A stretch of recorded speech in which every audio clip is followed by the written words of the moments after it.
My first inquiry was from a client of mine actually.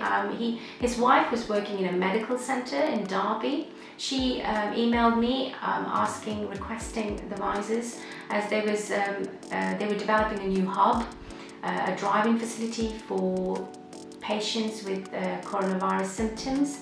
And most of my visors have ended up in care homes, and some of the inquiries that are coming through are from pharmacy and also supermarkets.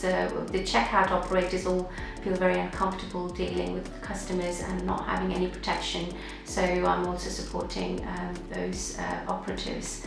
My initial approach was to investigate the different versions of the visors that people were printing across the UK. I focused on the 3 different designs that I obtained the files from the various groups that I was linked with.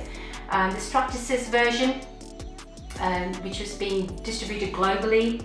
The Proud UK platform was using the Prusa design, so I wanted to test that one.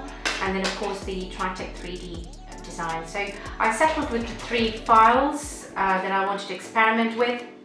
I 3D printed them in draft and analysed the print time and material consumption for each of those visors. The Tri-tech 3D design took an hour and a half to print compared to the other 2, which took nearly 2 hours, and the material consumption was significantly less.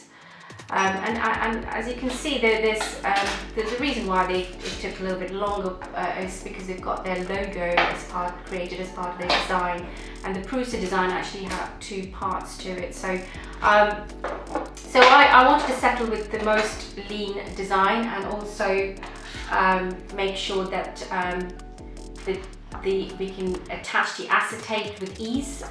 We also designed a small clip part which holds the acetate in place, so there's no way of it falling off. It was tested, I wore it for a number of hours, so I was very happy with that particular design. I went ahead and printed batches of this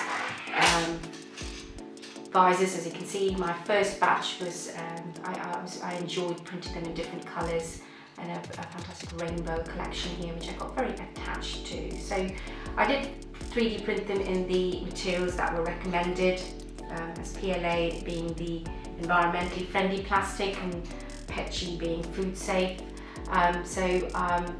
Yes, settled with the Tri-tech 3D design.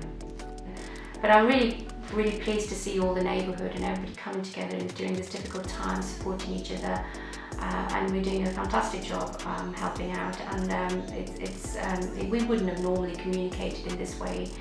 We're going to do everything we can to help, and we're going to carry on printing till the end of this year and beyond if needed.